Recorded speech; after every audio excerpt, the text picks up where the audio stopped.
time here, welcome. Today we will be going through accessible tourism and events. This is the last webinar for this week. There's one more tonight, but then we will be starting again on Monday with webinar part 1. If you wanted to catch us then, come and join us then as well.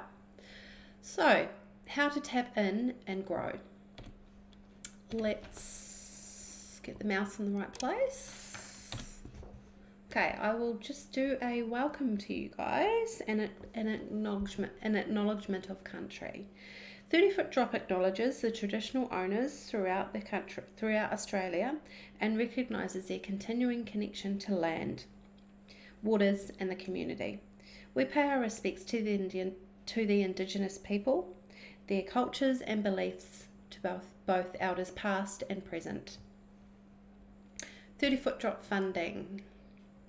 30 Foot Drop would like to acknowledge the Department of Communities Disability Services for funding this and many other initiatives. Without their support, so many things such as Two Wise Monkeys wouldn't see the light of day, and we'd be much more poorer for it as a community, so we thank them. This workshop is part of a Realities and Advantages of an Access and Inclusion grant awarded to 30 Foot Drop as part of information and linkage capacity buildings for 2018 and 2019. Let's just go over some housekeeping for today. Unfortunately, we don't have all the resources to monitor all of our online platforms. So if you did want to interact with us, head to the website below this video, which is www.30footdrop.com.au/live. Hit the live button and you will jump into a chat box where you can send me a message and ask anything you like. It doesn't even have to be about what we're talking about today. We'll be covering a lot of information in a short period of time, so we ask that all attendees take actions to minimise any distractions that you might have around you. Grab a cup of coffee, grab a notepad, write things down, just so that you can benefit the most out of today.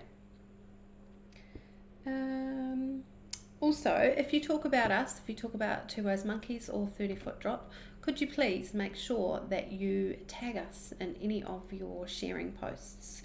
We'd love to get our message out there to everyone, and the more people that know about this and the more that it's shared is going to be good for the future. We'll also be recording the sessions, so if I go through something and you want to go back on it and take more notes, you can watch this again on our Facebook page, our website or YouTube. So it's available on all those 3 platforms. So you can either share it to your friends from there or you can re-watch it on there. Alright, and any information that I do talk about, if you need to go into more detail or you want more information, head over to our website. We've got a resource library there. Hit sources and you'll find all the resource into much more detail. So anything that you want to re-look at is all there. As well, if you know anyone that might benefit from this webinar, please share this webinar with them and any of the past or future webinars. We'd love them to join us. And like I said before, the more information that gets out there, the better. Right, at the end of the webinar, we will be having a short survey. We've got a short survey that we'd love you guys to fill out. It's about 5 or 6 questions. So if you can just fill that out, give us some feedback, because the more feedback we can get, the better. It's just good to get good feedback, bad feedback, whatever, anything's good. Yeah. So if you want to chat, just send me a message. Okay. Now I will introduce myself and tell you a bit about my story and how I came to be a monkey alongside Ben. Ben is the director of 30 Foot Drop and Two Wise Monkeys. He is the brains behind all of this. He will be with you guys tonight. If you had anyone that wanted to watch this webinar, he'll be doing it tonight. And I will let him share his story with you tonight. But for now, my story is I am here no evil. So just by looking at me, you probably can't tell what I may suffer from. When I was 8, I was diagnosed with mild dyslexia. Teachers used to hit me on the head, read out my low marks, and yell at me in front of the class. Why don't you understand? What's wrong with you? Making me feel so dumb and so unworthy, just in front of all my classmates, which is bullying in a way. Nowadays, you would not get away with it. But despite those challenges growing up, I was determined and stubborn to prove those teachers and any other people that doubted me wrong. I have multiple diplomas in the arts field. I've travelled all around the world with various art diplomas and art degrees. I've run exhibitions, I've marketed for the exhibitions, I've done museum grade qualifications so I can frame museum grade artwork. I've worked with restorating artwork, all sorts of interesting things, and I love it. And once you find that passion within you, you just follow that passion. I realized at 13 that hey, I was kind of good at art and I was kind of good at photography, so I followed that dream. I didn't have to be an amazing mathematician or amazing speller. Once you find that passion, just go with it. You will find it. It will be there. Okay, so let's find out who the third monkey is. Take a guess who might be the third monkey. There's supposed to be 3 wise monkeys, isn't there? Where is speak no evil? So I am hear no evil. Ben is see no evil. So where is speak no evil? Hope you guys had a good guess at that. Yep, it's you. The aim of today's workshop is to turn you into one of us, a wise monkey. You'll begin on a journey of realizing that, impairment or not, we are all human and deserve to be acknowledged and treated with the same respect as anyone else. Such an important message. We all deserve that respect. So, today's outline and method. So how are we going to get you started on the path of the wise monkey? Well, there's a lot to learn about people with impairment and their potential impact on your business. Today's session is all about how businesses can make specific needs of this market in order to tap into their business and create change and inclusive ideas. We'll finish off and focus on tourism and events by having a look at the future.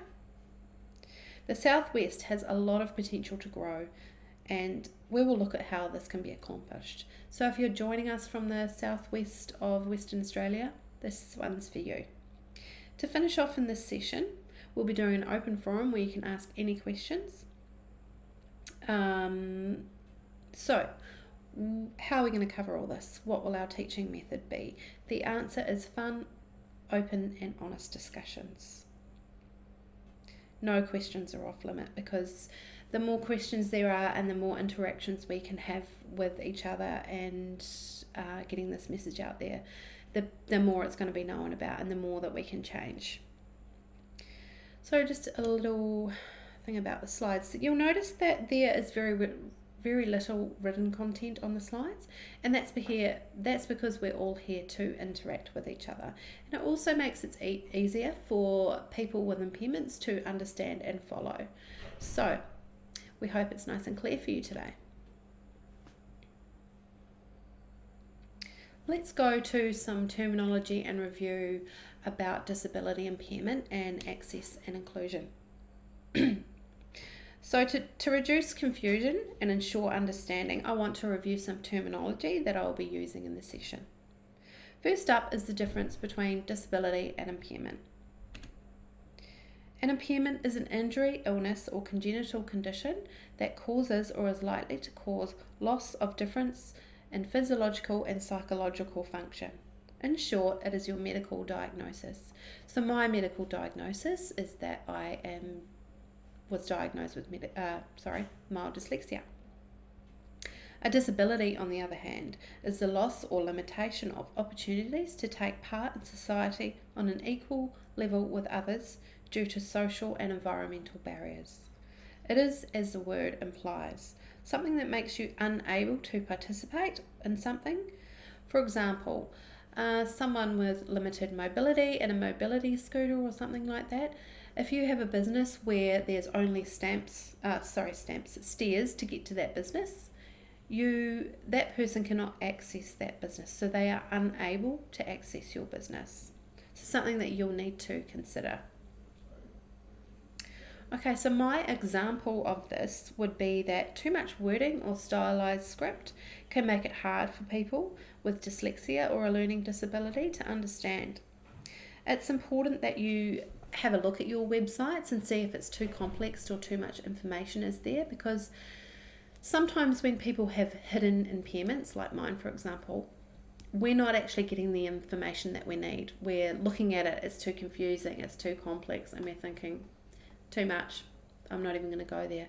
So have a look at your website, have a look at your advertising and your marketing, and see, is it easy to understand for everyone, no matter what their disability or impairment? Because it is important, because some disabilities are hidden, like mine. Anyway, I hope that part of it makes sense to you guys. If you have any questions, please jump into the chat box and ask away. Next is the difference between access and inclusion. Access refers to the removal or reduction of barriers, physical and attitudinal, to participate in activities and functions of the community. It is at its core, access focuses a lot on the physical world around us and is easily assessed with a checklist. Inclusion is more of a psychological state and is the process whereby every person, irrespective of their age, disability, gender, religion, sexual preference, or nationality, who wishes to, can participate fully in all aspects of an activity or service in the same way every other person in the community does, helping them to feel included in activities that you have going on in the community. So it's important that not only making sure that your service, business or website has good access, it's very important also to make sure that these people with disability impairments feel included. They feel like they're wanted in your business.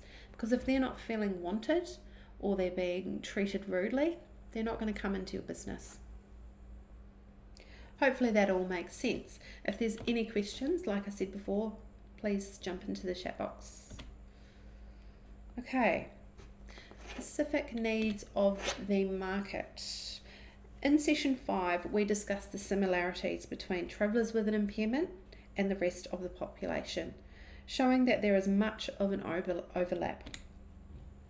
Despite the similarities to the general population though, there is some important differences and specific needs that we need to talk about today. Travellers with an impairment have a strong tendency to manage stresses and uncertainties of travel by returning to the same destinations they know well. Consequently, they appear to have a higher rate of repeat visitation to businesses that support their needs, meaning that they are loyal customers. So if your business has great access for people with a disability or impairments, has great access, you're making these people feel really included in your business, then it's simple. They're going to return to your business and they're going to want to come more and more, and they're going to want to recommend it to friends with disability or impairment. But if you don't have that access, you're not going to get a look in. So the Accessible Tourism in Victoria and Queensland report found that there are 3 main subjects which specific needs of the area need to be looked at. These can be used to attract this market. These 3 specific areas are information, planning and service. Now we're just going to go over these. So that was information, planning and service. Let's go into information.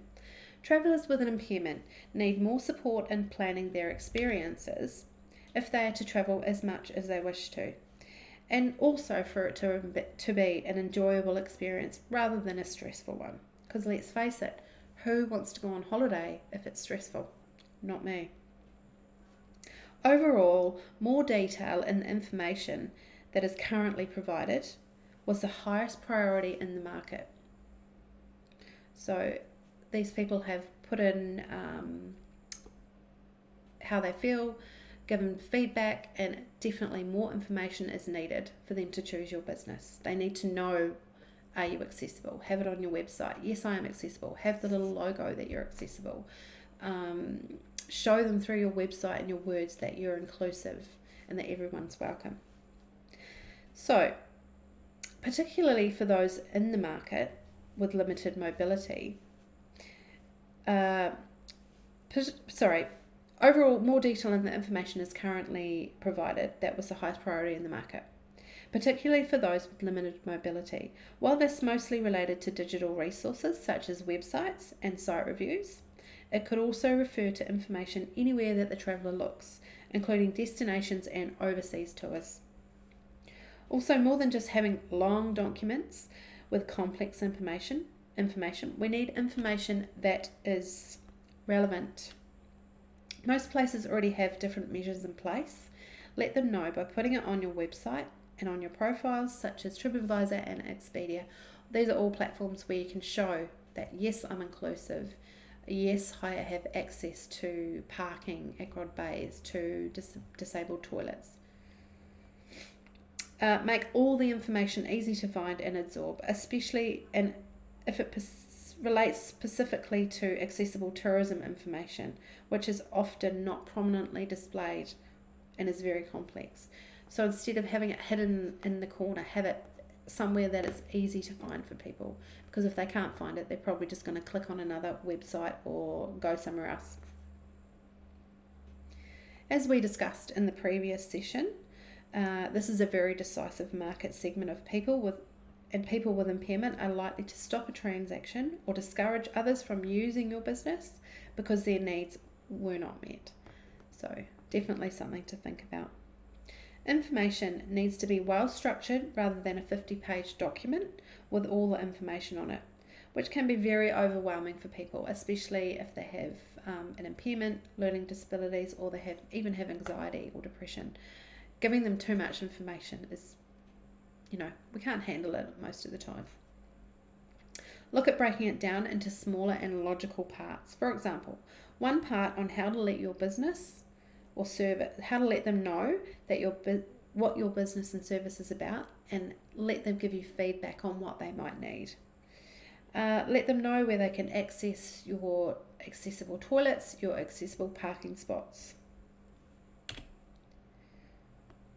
Information needs to be relatable when choosing accommodation, attractions or experiences. Including a range of images that cover impairments would help the potential traveller feel that they are choosing the right option or place to feel comfortable going to. So if you want to show people that they are included, you could have a picture like the little wheelchair picture on your website.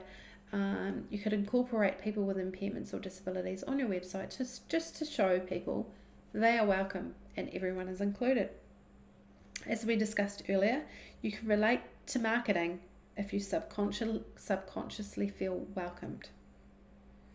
Okay, next up is information continued, specific findings. Let's have a look at these specific findings from a report that refers to this information.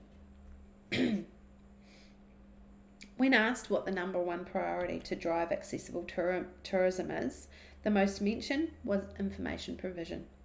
If you make it easy and highly accessible, then you will increase your chances of attracting more customers to your business. Makes sense, really? Okay, 41% wanted information contained on review sites such as TripAdvisor or Expedia that was relevant to travellers with specific needs. There are many resources as to what these are, and you can look at these via our website. Lots and lots of ideas on there. A subject brought up to our attention many times is the idea of introducing an accredited information accredited system that shows businesses that shows people businesses that have made the commitment to implementing accessible travel systems.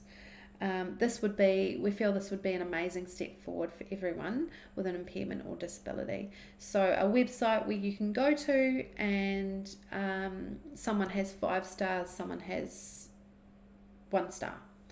It shows that the 5-star has amazing accessible premises. You want to go there. Whereas the 1-star, no, not accessible. You won't go there. So businesses can log on to those websites and check out. That's something that's in the works around us at the moment. So we're really looking forward to bringing that to all the people with disability impairments so that they have got that one-stop shop to go to, find out which businesses are accessible, click on the link, book your accommodation. Right, now I've just lost my spot on my page. So when asked what the priority for the improvements to the market was, 86% that rated that the addition of more practical information as very important. This included locations of ACROD bays and increased prominence of this information on tourism and transport websites. So there's probably a lot of transport websites out there that really don't have any of that information for people with impairment and disability. And it would be really awesome if some of these companies can think about that and put it on their websites so that people know, yes, I can get on this bus easily, or I could get on this tour easily. Not even have to think about it too much. Let's face it, no one wants to be stressed out when travelling. Okay. So, planning. Let's move on to the next part of specific needs planning. People with impairment, especially those with mobility issues, have specific needs that, if not met, makes visiting a business or an event impossible. With all of the effort and the cost it takes to plan a trip and go somewhere, lots of research is done beforehand to ensure these resources are not wasted. 40% of respondents stated that not knowing what to expect was a barrier to travel, highlighting the benefit of more detailed information being available for planning their trip. So it just shows these people need more information, and if they're not getting that more information, they're not turning up to your business or event. As you can see, there is definitely a need for expert advice at the planning stage if you want to attract this market. Creating relationships and prompting your accessibility on platforms such as disability forums, peak bodies in the area, specialist travel agents, even the NDIS or coordinators are all important people to become involved in letting these people know. Internally, you can appoint an accessibility coordinator, someone that is knowledgeable in all aspects of accessibility in your organisation or business. This person would be responsible for answering all the access queries and creating relationships. This coordinator will also address the next point in the research. Specifically, the research highlighted a strong preference to connect with a business or destination personally, either by phone or email. So this would provide the potential customer with the information in a rapid and accurate manner, increasing the likelihood of turning it into a sale. That personal connection is so important to someone with a disability or impairment, and if they're traveling on a plane or from somewhere overseas, they really need to know that information, and that the best way is over the phone, directly talking to that person. If I need to know something straight away and I want to know the exact answer, I'm not going to to and fro with emails or messages. I'm going to ring up and find out directly from the manager or the top person, is this place accessible? Does it have what I need? Okay, it does have what I need. Can you send me through that information to double check that it definitely does, and then you're going to book it. Traditional travel agents with a strong service ethic could also be important in driving this conversion, particularly for older travellers and those who have lower support needs. Many clients had lower expectations, so this advice could expand their interest and create demand for new products. Travellers with an impairment find it hard to be inspired when they don't know what is possible, and having an advocate like a travel agent for these possibilities would be a huge win for everyone. And I really don't understand why this isn't even something that's about now. Why don't travel agents have someone that specialises in disability and impairment travel? Because, yeah, I guarantee most people with a mobility impairment turn up to the travel agents, and the travel agents don't even know where to start, which is crazy. Service.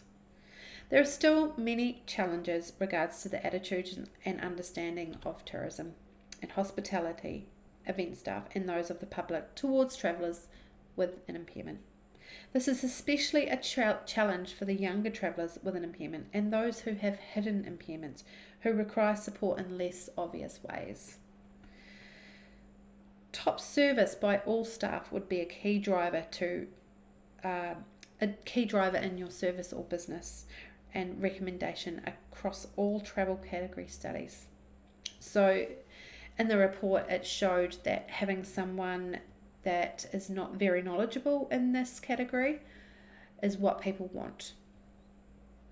Because we all know that good service brings customers in and bad service makes them leave. So, cost. Cost is very important for many travellers with an impairment, as many need to travel with a carer and need extra equipment, which again costs more money. Assistance with these costs, including potentially through the National Disability Insurance Scheme or via a special deal or service for those with a carer, would assist removing barriers for these people to travel. And also this has a ripple effect in regards to ethical consumerism, and as discussed, which we discussed in an earlier session. So, if you've got a carer with you, you've got to pay double, and then you've got, say, 2 kids and then your wife. You're paying for that extra person, and traveling overseas, especially, or even within the country, can cost thousands of dollars. Imagine having to pay for a carer as well, something that most of us take for granted.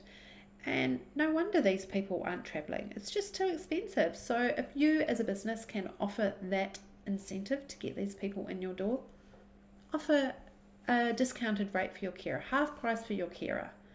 They're there to look after that person. And another thing I don't know why isn't happening anyway. And it has a ripple effect. So if you're the first person to do it, everyone else is going to do it because they're not going to want to miss out on that opportunity. It's a great opportunity. Okay, now we are up to growing the market in the region. So let's have a look at the opportunities and needs of this segment and what potential we can tap into. How are we going to grow this market? What needs to be done and who needs to be involved? The opportunity to grow this market is a multifaceted project in which all stakeholders have a role to play. Who are these stakeholders? Let's have a look. First up, we have people with impairment, their families and their carers. These are people who will be served by this project, and having a direct understanding of their needs is critical at every stage. They should be central to all of the decisions made. So next, major stakeholder. Peak bodies that represent tourism and the disability sector need to be involved to make choices alongside with the people with disability and impairment to ensure that all the needs are met. Who else is involved? The government and the state and local level will help with the infrastructure. Destination management and organisations such as visitor centres all need to be involved. Tourism and event service providers. These are all people that need to get involved to bring this together and build a better future for everyone so that everyone feels included and accepted into your business and into your service. Let's go travelling. Okay, growing the market in your region, the stages. This part is intended as an executive overview of stages. It is in no means how to or you must do. We realise there is much more involved, but that being said, let's dive into the stages that we feel are important. There are 5 stages that are required to grow this market. They are consult, inspire, educate, collate, promote, and lastly build. Let's have a look at these closer and how the stakeholders need to be involved. Okay, first up, stage 1 is consult. This should be the foundation of accessible tourism. It should ensure that what is offered is built on a rich understanding of what travellers with impairment or disability want and need. This is the responsibility for all stakeholders, but government and destination management officers can take the lead and need to take the lead, as they have the resources and skills to undertake projects and research to then guide others. It's the responsibility of the government. Let's hope they're listening. Okay, stage 2, growing the market in the region, inspire and educate. Ensure that the industry has an understanding of the potential of this sector and has provided support on how to start targeting it. Government, destinations and peak bodies should all have a role in driving this. Further, many travellers with an impairment have low expectations of what is available, while their aspirations for travel is high. The task here is to encourage them to explore and test the boundaries. Peak bodies and service providers can play a strong role here, and so can individual operators like you.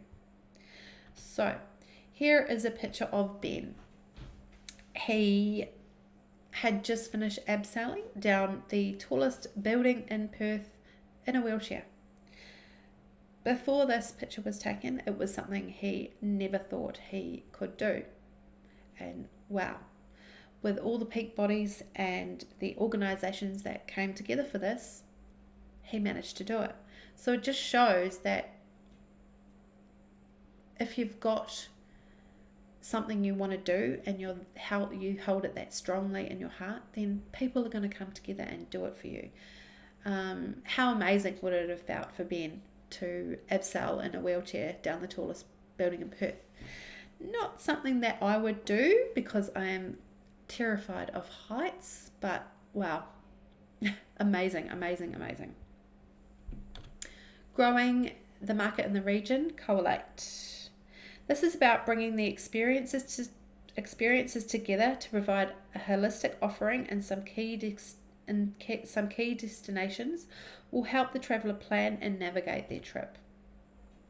Government and peak bodies in both the tourism and disability sectors and service providers can all potentially play a role to help identify new areas of experience and product development for supporting infrastructure. Governments can work with the sector in a number of ways, including improving accessibility standards, very important, in the industry, and developing infrastructures that consider and complete the user experience. So number 4, oh, where are we?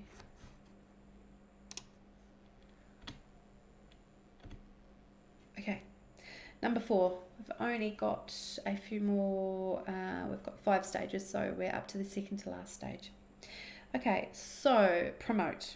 Many travellers are not aware of what there is to offer. Therefore, it is important to promote what is available to generate demand for your business or service. The information needs to be easy to find, well structured, and provide the opportunity to develop further planning and build confidence in the experience or trip. So, I think I've said it before, people need the information to be well structured and clear. A little bit like what I'm showing you today on the webinar. This information is clear, easy to understand. It's as simple as that. This is the responsibility of the individual businesses and destinations. So it's up to you to make sure that your information is clear and easy to understand. But we also need the government and peak bodies to also jump on board. Okay, this is the last stage, build. While not the highest priority for now, new infrastructure needs to be the subject of an ongoing focus. Ensuring that new infrastructures employ universal design principles, which will make this opportunity more cost effective in the future. This is a cross industry responsibility. So, before you even think of building a big, massive building, one of the first things you should be thinking about is the accessibility of that building. Can every single person, irrespective of their impairment, disability, being old, all sorts of things, have you thought about the fact that can those people walk in your door? Can they access all of the information that you have to offer? All of these things need to be considered, and now day and age, it's just getting left behind, which is not fair, and we are trying to change all that. So think about, before building your business, is your building accessible? Make it accessible so that everyone can come in and see you. So we feel it's important for businesses and companies to follow these standards, and it's also the responsibility of the people with disability and impairment to help generate that demand. So if you have an impairment or a disability, let people know what you need, give them feedback, because it's not going to happen unless we give them feedback and we get our messages out there. Every human being deserves the chance to participate in everything that there is to offer around the world, and it's up to us to get that feedback out there. Okay, so forgot to press the buttons. That is a wrap for today. I hope that everything made sense to you guys, and that you've got a better understanding of how to grow your market in your region. There's so much opportunity out there, and there's probably so many businesses that haven't even thought about it. Oh, hang on a minute, why haven't we had anyone with an impairment or disability in our business? Ask yourself why, and you'll probably look and find out straight away it's not accessible. And just because you don't have a disability and it doesn't affect you doesn't mean that it won't affect someone else. There's lots of people wanting to come to your business or service, your cafe, your holiday home, your Airbnb. Is it accessible? Let people know. Let's grow this market and grow in the region. There's so much money to be made, and these people want to travel. Okay, so now I am going to turn the video off for 5 minutes, and we will have an open chat session. So if there's any questions you want to ask about today, or there's any questions you want to ask about past, future, or anything, none are off limits. So send me a message if you want to know anything. But if you have to go now, have to go to work, or got other things you need to do, please, before you go, just click on our website link at the bottom of this video and fill out the survey. It won't take you long, and the more feedback, the better. Okay, whoever's staying, I will wait for you now, and I'll see you in 5 minutes. Please send me some questions. See you soon.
get to go home early. If you wanted to join us later and watch it again with Ben or hear Ben's story, he will be here at 6 o'clock to take the nighttime session. But if you would like to join us next week, we are starting again on Tuesday, so we'll be doing part 1 of 6. So share the information, get your friends to watch it that have a disability impairment or have a business. The message needs to be clear and we need to get it out there. So help us with moving that forward. I hope you all have a good day and it's been good to hang out. I will see you next week. Thanks for joining me. Bye.